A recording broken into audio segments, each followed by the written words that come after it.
Y a-t-il d'autres interventions? Madame la députée de Marguerite Diouville. Merci, Madame la Présidente. À l'instar de ma collègue d'Émile-Île, je vais aussi souligner la semaine de l'éducation publique. C'est un milieu dans lequel j'ai œuvré pendant 34 ans de ma vie. Je sais comment l'engagement de tous les partenaires, peu importe le niveau où on le retrouve, est indissociable de la réussite des enfants, de la réussite de nos jeunes. Et je veux donc saluer le travail de tous ces partenaires, des enseignants, des directions d'école, des professionnels, du personnel de soutien, de tout ce beau monde qui fait en sorte que l'école publique est une richesse pour la société québécoise. Le vérificateur général a rendu public le 12 mai 2010 un rapport qui interpellait de façon importante le monde de l'éducation. Et la vérification faite par ce vérificateur général avait pour objectif de s'assurer que le ministère de l'Éducation, du loisir et des sports a mis en place un encadrement qui favorise une gestion optimale quant aux frais d'administration des commissions scolaires et de voir, à travers un certain nombre de commissions scolaires, vérifier si ces mesures ont été mises en œuvre de façon à assurer une gestion économique des frais d'administration la plus serrée et la plus efficiente possible. Le 31 mars 2011, la Commission de l'administration publique a donc rencontré la sous-ministre de l'Éducation, du loisir et du sport, la directrice générale de la Fédération des commissions scolaires du Québec, le directeur général de l'Association des commissions scolaires anglophones du Québec, le directeur général de la Commission scolaire des premières seigneuries et la directrice générale de la Commission scolaire des Patriotes. Ces gens sont venus témoigner devant les députés membres de la Commission comment, à partir du rapport du vérificateur général, des actions étaient entreprises sur le terrain. Je tiens cependant, Madame la Présidente, à vous dire qu'on a très bien senti que pour tous ces administrateurs, peu importe le niveau où on le retrouvait, deux priorités étaient essentielles, c'est-à-dire l'obligation de résultat qui leur incombait de faire en sorte d'assurer une saine gestion des fonds publics, mais aussi un autre objectif, un deuxième objectif tout aussi prioritaire, celui de travailler à donner aux jeunes, à la jeunesse du Québec, le maximum de services pour faire en sorte que leurs études, que leur parcours scolaire se vivent avec un maximum d'efficacité, de façon à amener le plus grand nombre à la réussite scolaire. Lors de l'audition, donc, tous ces dirigeants ont pris la parole. Et au niveau du ministère de l'Éducation, du loisir et du sport, la sous-ministre nous a mentionné accueillir favorablement les recommandations du vérificateur général à son endroit et que le ministère, bien sûr, y donnerait suite par des actions concertées avec les partenaires du réseau scolaire. Conséquemment, un groupe de travail conjoint a été formé avec les représentants du MES et des partenaires de façon à répondre aux différents engagements pris par les différentes parties. Bien sûr, on se souviendra que le vérificateur général interrogeait le ministère sur les informations qu'il qualifiait de déficientes, sur toute la question du financement des activités administratives dans les différentes commissions scolaires, en même temps qu'il les interrogeait sur le fait qu'on ait plus ou moins d'informations sur la gestion quant aux écarts observés dans les différentes commissions scolaires quant aux coûts élèves dans chacune de ces différentes commissions scolaires. Au niveau de la Fédération des commissions scolaires du Québec, par le biais de sa directrice générale, bien sûr, après avoir précisé le rôle de la Fédération envers les commissions scolaires, Mme Gagnon nous a fait part des actions entreprises par la Fédération. Actions qui, bien sûr, amènent une revue des façons de faire suite aux recommandations du vérificateur général, à savoir prévoir des formations offertes aux élus scolaires et aux gestionnaires, des travaux entrepris pour recenser les meilleures pratiques de gestion, le soutien au regroupement d'achat et les outils de gestion développés pour favoriser une gestion économique des frais d'administration. Au niveau de l'Association des commissions scolaires anglophones du Québec, ils nous ont souligné, après bien sûr nous avoir dit qu'ils travaillaient dans le sens de faire en sorte que les fonds publics soient maximisés en termes d'utilisation, que finalement, on devait aussi, à partir du rapport du vérificateur général, dans notre analyse, tenir compte des conditions dans lesquelles chacune des commissions scolaires doit déployer ses activités. Parce que, bien sûr, le monde des différentes commissions scolaires, des 72 commissions scolaires, selon le milieu où on se retrouve, selon la qualité socio-économique d'un milieu, les besoins, les différenciations sont certaines, l'étendue du territoire est certaine, et je pense que de la part de l'Association des commissions scolaires anglophones, bien sûr, cette question de territorialité, elle était soulevée avec beaucoup d'acuité, puisqu'on retrouve 9 commissions scolaires qui ont à gérer l'ensemble du Québec dans différents points de service. Donc, cette réalité, à leur avis, devait être prise en considération. Je pense que ce qui a été reconnu par les différentes personnes autour de la table de discussion. Ils nous ont fait part, du même coup, de différentes initiatives de cette Association des commissions scolaires anglophones quant à de meilleures pratiques et quant à toute cette question du regroupement des achats des différentes commissions scolaires sur lesquelles je vais revenir un petit peu plus tard. Nous sommes passés ensuite à entendre différentes commissions scolaires. Je parlerai premièrement de la commission scolaire des premières seigneuries, où le directeur général de la commission scolaire nous a relaté, bien sûr, l'exercice qui avait été fait dans le temps pour assainir la gestion de la commission scolaire, et il nous a fait part d'un certain nombre de mesures qui ont été adoptées et de suivi qui ont été mises en place pour être en mesure de répondre à un plan d'action qu'ils se sont donnés afin d'assainir et de maximiser l'utilisation des fonds publics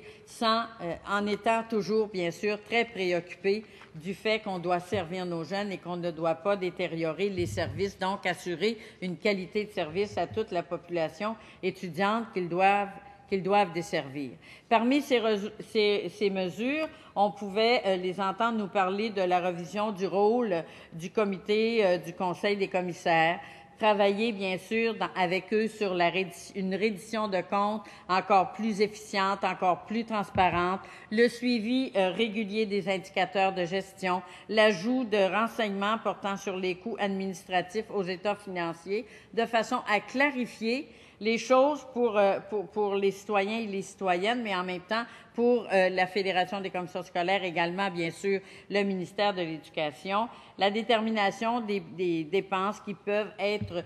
effectuées en regroupement d'achats. Et à ce titre-là, a été soulevé un certain nombre de questionnements quand on parle de regroupement d'achats. Bien sûr que les députés présents à la commission ont interrogé autant les fédérations, associations anglophones que la Fédération des commissions scolaires que les commissions scolaires, à l'effet que oui, ça pouvait avoir un effet bénéfique en termes d'efficacité économique, mais qu'il fallait en même temps se poser la question de l'impact au niveau des achats au niveau local. Parce que, bien sûr, si on décide de mettre en commun l'achat d'un certain nombre de services, de biens, ça peut aussi avoir un impact, cette politique d'achat, sur les commerces, les commerçants au niveau local, et qu'il fallait donc être en mesure d'évaluer. Bien sûr, la pertinence était là, mais l'impact aussi, de façon à ne pas créer à nouveau un problème dans les différents milieux. Et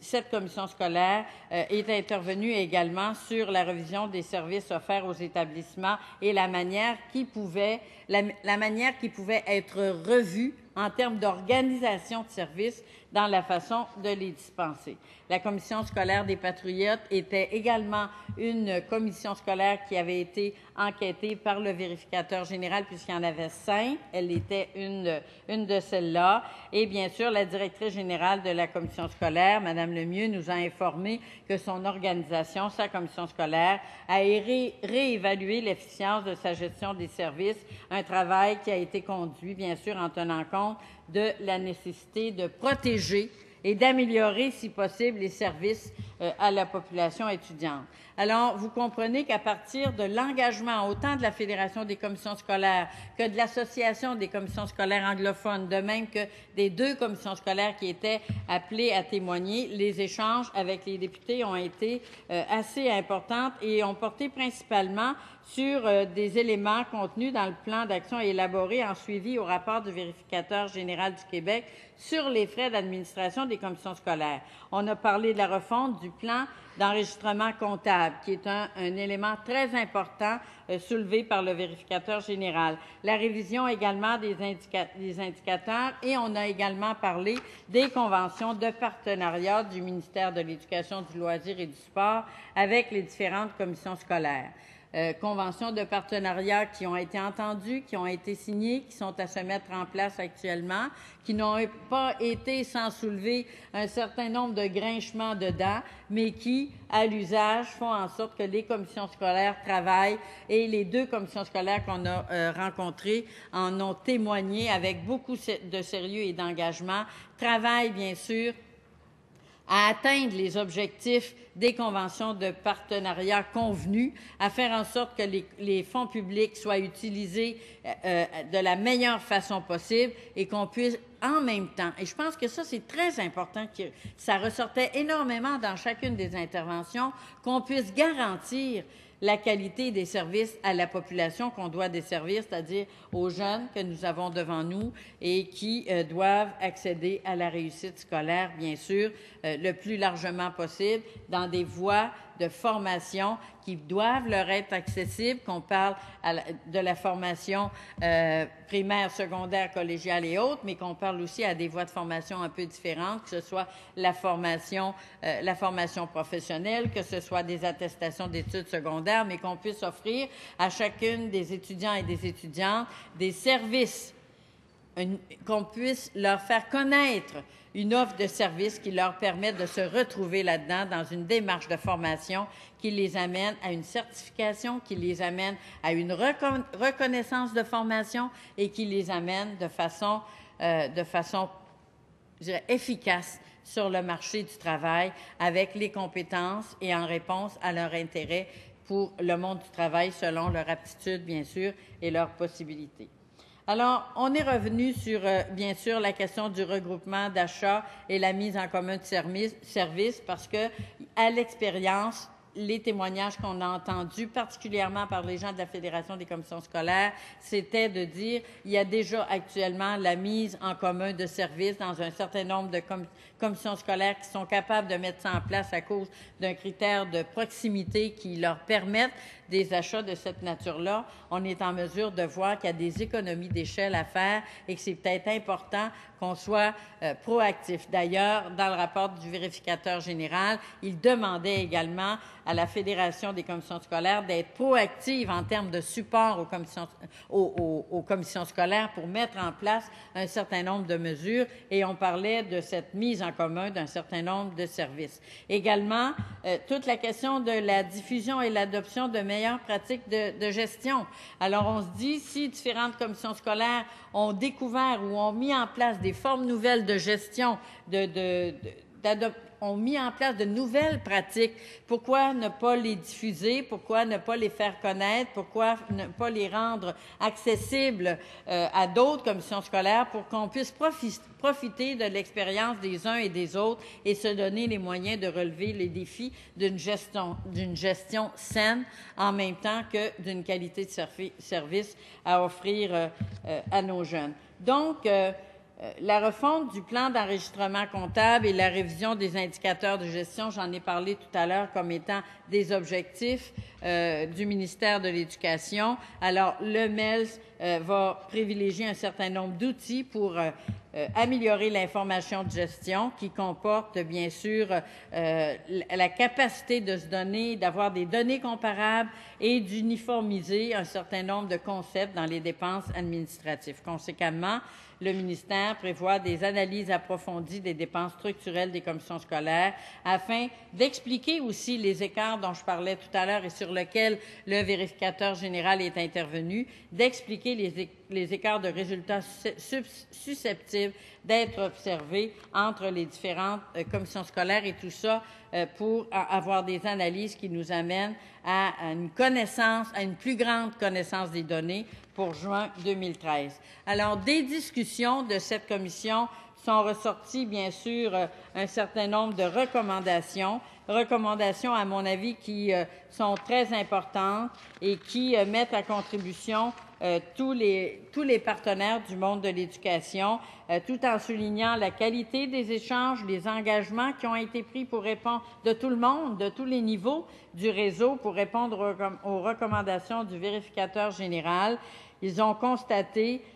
comme ce dernier, qu'énormément d'initiatives concrètes avaient été entreprises dans les gens qui ont été chez les commissions scolaires ou même la fédération, chez les gens qui ont été vérifiés et que ça témoigne bien sûr du sérieux de la prise en considération des recommandations du vérificateur général. Alors, au niveau des recommandations qui sont très importantes, donc toute la question de l'échange d'expériences et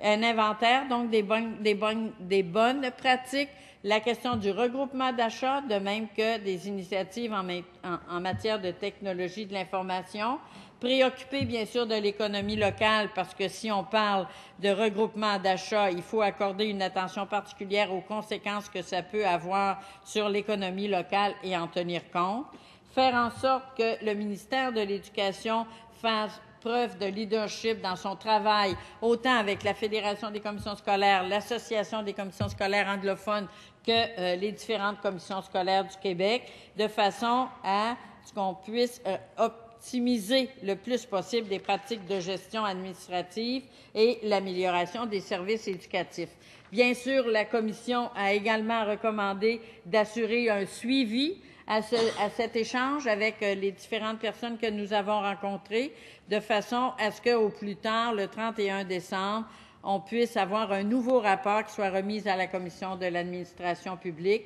un autre rapport en septembre 2012 et un troisième en septembre 2013 qui nous donne un état de situation sur la mise en œuvre du plan d'action et le suivi, qui donne un portrait du suivi des recommandations du vérificateur général et bien sûr un retour possible à la Commission en 2013 pour évaluer le chemin parcouru depuis l'engagement des différents niveaux du ministère de l'Éducation. Donc, une commission qui a rencontré le monde de l'éducation à partir du rapport du vérificateur général et des partenaires de l'éducation très préoccupés de ces deux volets. Oui, assurons une gestion saine des fonds publics, mais oui aussi, on a le défi